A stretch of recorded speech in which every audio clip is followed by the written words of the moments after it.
Queria aqui cumprimentar o deputado Hugo Leal, que nesse momento preside aqui a mesa, ao Géry Adriane Dias, inspetor da Polícia Rodoviária Federal, ao doutor Marco Aurélio Ribeiro e também ao doutor Paulo Douglas. A nossa confederação tem participado desse projeto já há muito tempo, como o companheiro Festino colocou na parte da manhã.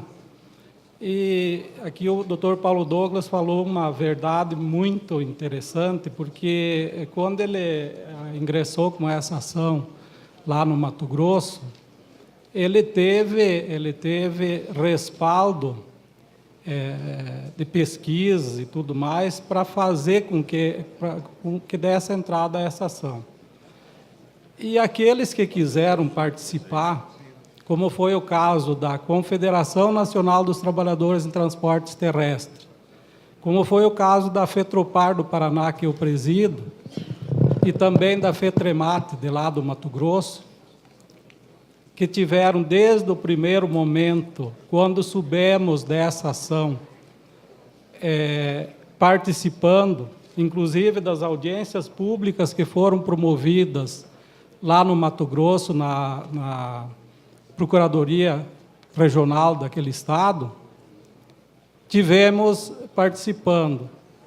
E, logicamente, também entramos como terceiros interessados nesse processo, inclusive o companheiro José Carlos, que é de Minas, que está aí sentado na segunda fila, par do doutor Adélio, foi o advogado que entrou com a participação da nossa confederação. E até, falando com o doutor Paulo Douglas na época, eu falei da possibilidade de mais federações entrar, e ele pediu, não, é melhor que não, porque, de repente, pode até atrapalhar o processo. E aí, então, entrou a nossa CNTT e a FETREMAT do Mato Grosso. Portanto, aqueles que se julgaram impedidos das discussões foram impedidos porque eles não se interessaram pelo tema. E nós, como eu sempre digo, nós não largamos o osso, sabe? Nós continuamos participando desse evento da ação civil pública e também faço um resgate aqui e até um agradecimento àqueles que participaram efetivamente aqui nessa casa, aqui na Câmara dos Deputados. Também, logicamente, o Senado. E aí, quem participou ativamente aqui nessa casa, e que eu faço o agradecimento, a doutora Clair, ex-deputada do Estado do Paraná, que propôs pela primeira vez essa lei que regulamentava a profissão de motorista. E nós também, da nossa confederação, estivemos na mesa fazendo a redação desta lei. Após esse projeto foi arquivado, como o companheiro Festino falou, e aí o deputado Tarcísio Zimmermann, que era, na época, era o relator na Comissão do Trabalho, ele deu entrada novamente com o projeto por entender a importância dele.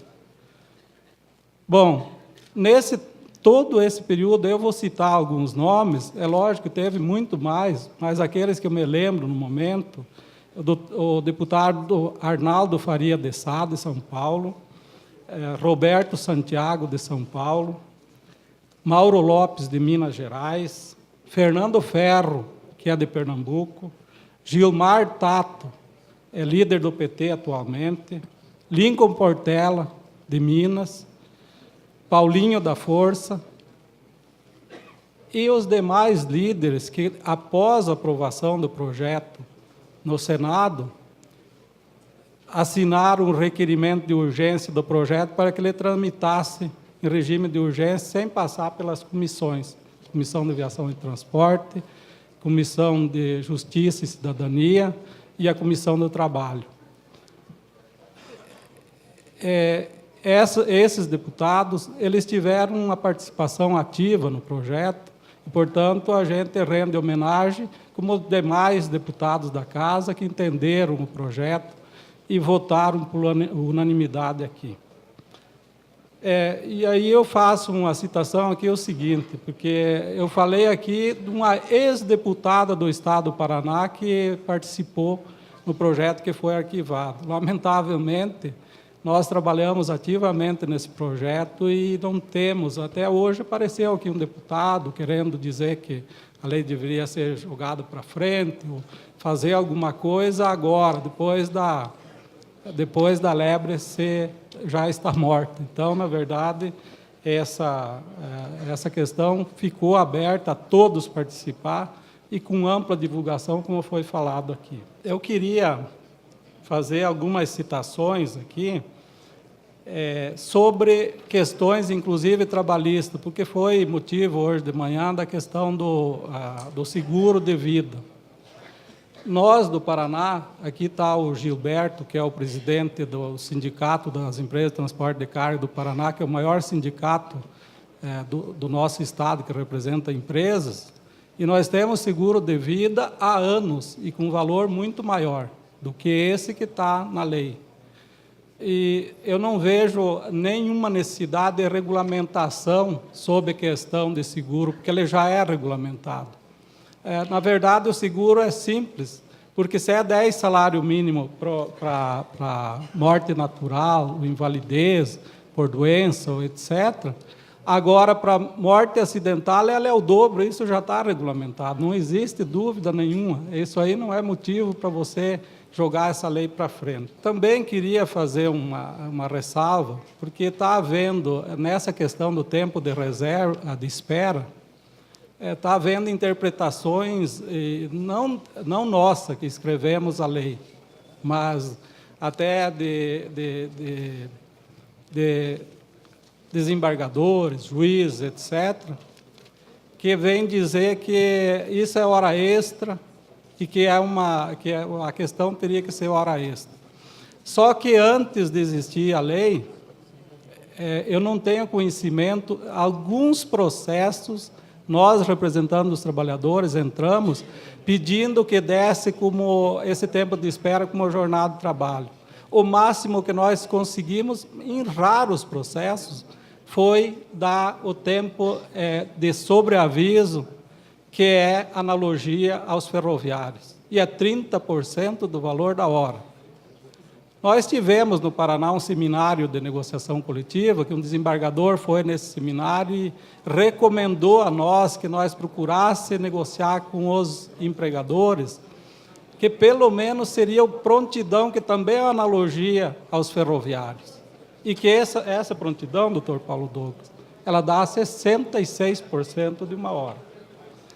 Quando nós iniciamos a negociação, e veio a proposta de ser 1 hora e mais 30%, a gente acabou, logicamente, que nós queríamos que fosse remuneração, ele ficou indenizado. Mas nós achamos que era muito mais vantagem isso do que 66% como prontidão. Eu acho que essa negociação foi importante, e por isso a gente pede, inclusive, que haja respeito a essa negociação. Porque, lógico, vão querer dizer agora que esse tempo de espera, ele seria uma hora extra. Mas e por que antes não era concedido? Nem hora extra e nem uma remuneração. Eu tenho notícia de um evento que aconteceu no Tribunal Regional do Trabalho do Mato Grosso, que o desembargador local falou, não, é preferível então não pagar. Como não pagar? É melhor que, para o trabalhador é melhor que receba. Então, é por isso que eu faço essa ressalva. Quanto aos motoristas dirigindo em dupla, também é outra questão que na Marinha Mercante, o trabalhador trabalha dentro do navio e ele tem o seu tempo de folga, tem o seu tempo de descanso, no próprio local de trabalho. A analogia nossa aqui a esse setor, nós estamos fazendo uma lei que é para diferentes, não é para aquele que trabalha no comércio, na indústria, que tem o seu horário exato para chegar, horário exato para sair e os intervalos. Então, na verdade, essa forma de trabalhar dos trabalhadores embarcados em caminhões, o caminhão é sua casa. O caminhão, ele dorme, ele faz sua alimentação, é junto ao caminhão. Então, é diferenciado, não tem como. E aí, a direção em dupla, nós temos que o motorista, mesmo descansando, e aí fazendo analogia à Marinha, ele está ganhando 30% para dormir, para descansar. E lá não. Lá ele não ganha nada, porque ele está em descanso e em repouso. Queria também ressaltar que a jornada de 12 por 36, Dr. Paulo Douglas e demais, não vai servir, por exemplo, o transporte urbano de passageiros. Nós não vamos poder, nem os empresários do setor de transporte de longa distância vão querer, porque, na verdade, aí ele vai trabalhar menos o motorista. E quem que vai querer ficar parado 36 horas e viajar 12 horas? Não é possível, não vale a pena. Então, nós temos uma definição que esse trabalho de jornada de 12 por 36 pode ser aplicado, talvez, naqueles que trabalham confinado, por exemplo, dentro de um pátio de aeroporto, dentro de uma mina, mas não para aqueles que vão dirigir não continuamente, porque sempre vai ter um intervalo. Então, aí é possível. Talvez aquele transporte de cargas super pesadas, que já tem uma programação e um projeto para ele fazer a viagem. Então, esse talvez seja possível. E por isso que a jornada de 12 por 36, eu não tenho receio nenhum, porque aí está aí o Ministério Público do Trabalho. Se alguém fizer um acordo que contrarie esses preceitos, aí entra com ação anulatória dessa cláusula. Agora, entrando na questão do Código de Trânsito Brasileiro, eu queria ressaltar aqui o artigo 67A, caput, que fala dos veículos de transporte de passageiros com capacidade de mais de 10 passageiros e de carga com mais de 4.536 quilos. Na verdade, para nós que representamos os trabalhadores em transportes rodoviários, por isso que é importante estar na legislação, porque nem todo veículo pode ter o controle de tempo de direção pelo tacógrafo. Mas, na legislação trabalhista, lá no inciso 5º do artigo 2, fala que ele tem que ser controlado. E aí a importância... Eu vi alguém falar que é muito frágil a papeleta, que é o diário de bordo, não sei o quê. Mas esses vão ter que ser controlados dessa forma. E aí, se ele faz praça, por exemplo, que nós estamos no setor de transporte de carga, ele pode, até no próprio relógio ponto da empresa, marcar a saída e a entrada. Então, na verdade, hoje, com uma restrição em algumas cidades de transitar veículos pesados, esses veículos pequenos vão ser controlados de outra forma. Eu aqui fazer só um comentário, porque foi amplamente explicado e está bem claro aí a questão do tempo de direção, a fiscalização. Só fazer um comentário aos vetos, que foi o veto ao artigo 267B e o artigo 67B e 67D, que tirou a possibilidade do controle pelo tacógrafo, pelo registrador instantâneo inalterável de velocidade e tempo. Porém, essa resolução, a 405/2012, que a gente também participou da sua elaboração, com o Dias, com a doutora Neila, que esteve aqui, com o doutor Marco Aurélio e os demais representantes das outras entidades, quer dizer, a gente demonstrou ao Poder Executivo que eles estavam totalmente errados nesse veto, porque, na verdade, precisava ser daquela forma que estava aqui no artigo, né? Então, a gente conseguiu suprir essa lacuna. E aí passo aqui o artigo 145.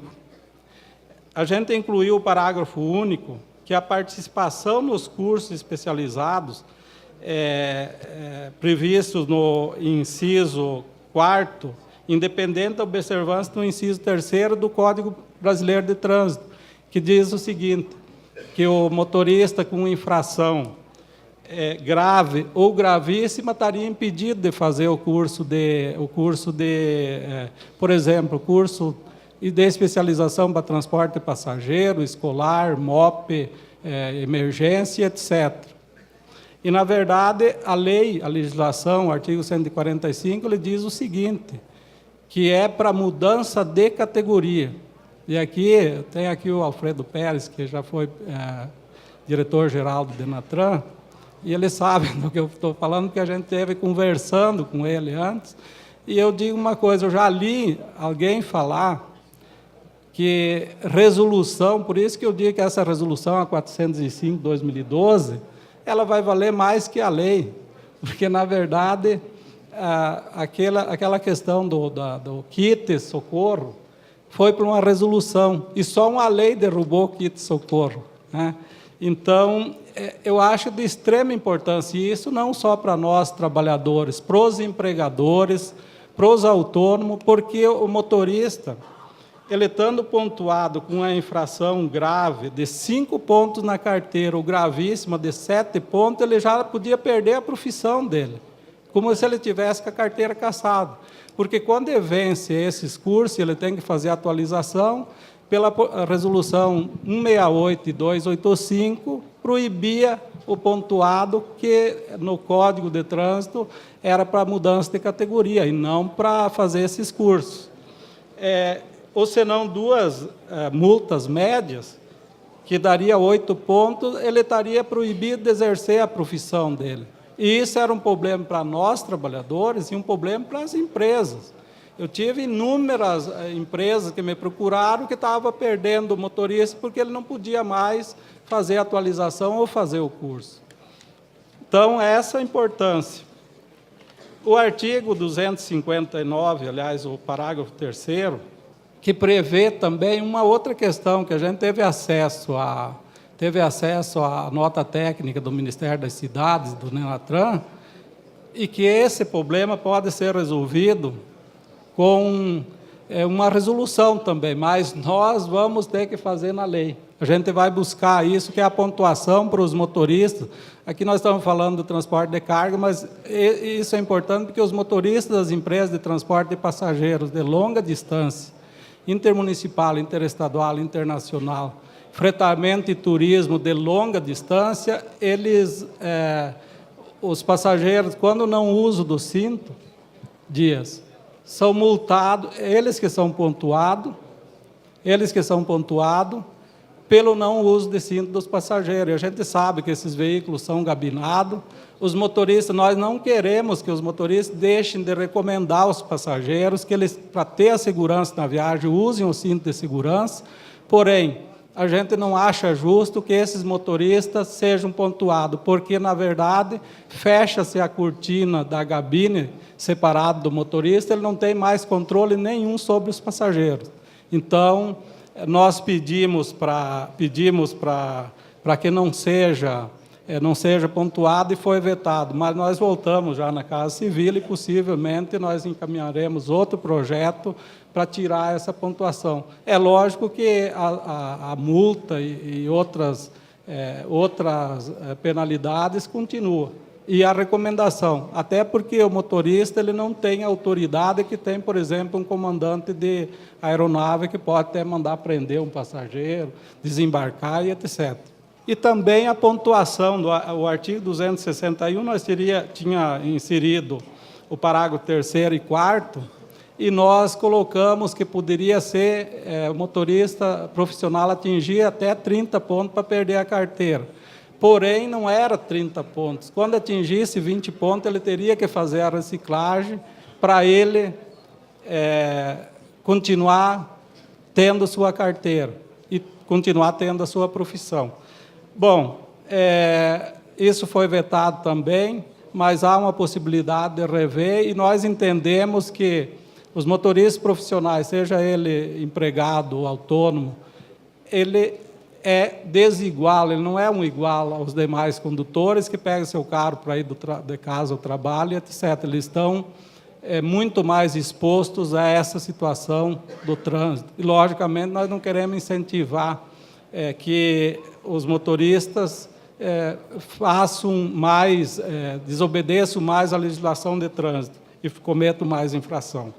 Quase encerrando, eu alerto aqui para o artigo 9º, já foi falado, o artigo 9º não foi vetado, e nós colocamos condições adequadas de conforto, higiene e tudo mais nos pátios dos embarcadores, dos destinatários e dos transportadores. E aí nós temos que ter uma parceria com as entidades patronais e, logicamente, dos trabalhadores, para exigir, porque com esse artigo nós podemos exigir, inclusive em ação em civil pública, em ação de substituição processual das entidades, para que esses embarcadores, a gente está sabendo, inclusive de ação no Mato Grosso, de empresas que não dão condição nenhuma no embarque dos caminhões, e que agora, com a lei, está respaldada a ação que está movida lá e está em tramitação.